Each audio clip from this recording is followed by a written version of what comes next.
যেমনটি জানছিলাম, ঈদের আগ মুহূর্তে যখন সবার ঘরে ঘরে চলছে প্রস্তুতি, ঠিক তখনই রাজধানীর মগবাজারের আদ্দিন হাসপাতালে নেমে এলো এক ভয়াবহ অন্ধকার।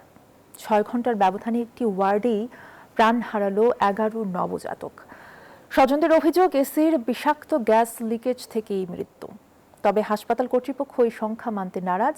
তাদের দাবি এটি দুর্ঘটনা এবং মৃতের সংখ্যা 6। ঠিক কি ঘটেছিল সেই ওয়ার্ডে, বিস্তারিত জানাচ্ছেন মাসুদ সুমন। ঈদের ঠিক আগে আনন্দের বদলে আদ্দিন হাসপাতালে শুধুই লাশের গন্ধ আর বুক ফাটা আর্তনাদ।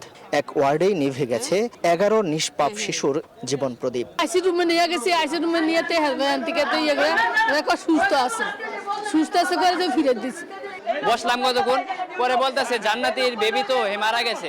একদিকে 2 দিনের শিশুকুলে নিয়ে কেরানীগঞ্জের শান্তর আর্তনাদ, অন্যদিকে চাঁদপুরের হাবিবুর রহমান জানেন না হাসপাতালে ভর্তি সহধর্মিণীকে কিভাবে জানাবেন এই সংবাদ। মরে যাচ্ছে একজনের পর একজন, ওনারা কিন্তু আমাদেরকে বলে না মারা যাচ্ছে, যে মারা যায় তাকে নিয়ে যায়, কিন্তু তারা পুরা ওয়ার্ডের যদি সবাই সরিয়ে ফেলতো তাহলে কিন্তু সব বেঁচে যায়। মঙ্গলবার মধ্যরাতের পর শিশু ওয়ার্ডে ভর্তি থাকা শিশুরা হঠাৎ বমি ও কান্না শুরু করে, একে একে ঢলে পড়ে মৃত্যুর কোলে। স্বজনদের অভিযোগ, এসির লিক হওয়া গ্যাসই এর কারণ। রাত্রে এসি বন্ধ করে দিছে, এসি বন্ধ করে কি কারণে এসি বন্ধ করলো? এসি রুমের এসি বন্ধ করে, যেখানে জ্বালানা নাই সেটা বদ্ধঘর, সেখানে এসি চালায়। একটা উইন্ডো নাই, আপনি পরিদর্শন করে দেখেন, একটা জানালা নাই। সেখানে যদি এসি বন্ধ করে দেয় তাহলে কিভাবে থাকে? সে গ্যাস নিঃসরণ হয়। হাসপাতালের নথি বলছে ওয়ার্ডে ভর্তি ছিল 11 নবজাতক। দায়িত্বরত নার্সও দেন একই তথ্য। ওই ওয়ার্ডে 11টা শিশু ছিল।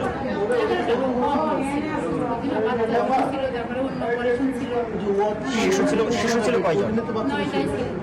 শিশু 9 জন। 9 জনই মারা গেছে।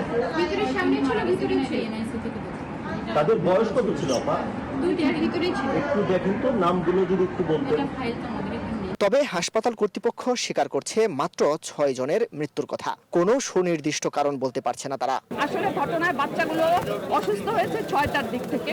6টার সময় একসাথে 6টা বাচ্চা, তখনই কিন্তু রোগীর লোকজন এবং নার্স সহ সবাই মিলে এনআইসিইউতে নিয়ে গেল। এদিকে ঘটনার পরপরই তদন্তে নামে আইন শৃঙ্খলা বাহিনী। স্বাস্থ্যের ডিজি জানান, গঠন হয়েছে তদন্ত কমিটি, রিপোর্ট দেওয়া হবে 3 দিনের মধ্যে। আগামী 48 থেকে 72 ঘন্টার মধ্যে আমরা আগামী 3 দিনের মধ্যে সর্বোচ্চ এই তদন্ত কমিটির রিপোর্টের পরিপ্রেক্ষিতে সরকার কঠিন ব্যবস্থা নেবে এবং এই ব্যাপারে যদি কারো কোনো গাফিলতি এবং সেটা সেবার ক্ষেত্রে অথবা যে ওয়ার্ডটিতে যে ব্যবস্থাপনা ছিল সেই ব্যবস্থাপনার যদি দায়িত্বে অবহেলা হয় এবং এর যদি অবকাঠামোর মধ্যে কোনো কারিগরি ত্রুটি ধরা পড়ে, সেটির জন্য স্তর বেঁধে যথাযথ কঠোর ব্যবস্থা নেওয়া হবে। পরিবারের নতুন অতিথিকে নিয়ে হাসি মুখে বাড়ি ফেরার বদলে তাদের কোলে সন্তানের নিথর দেহ।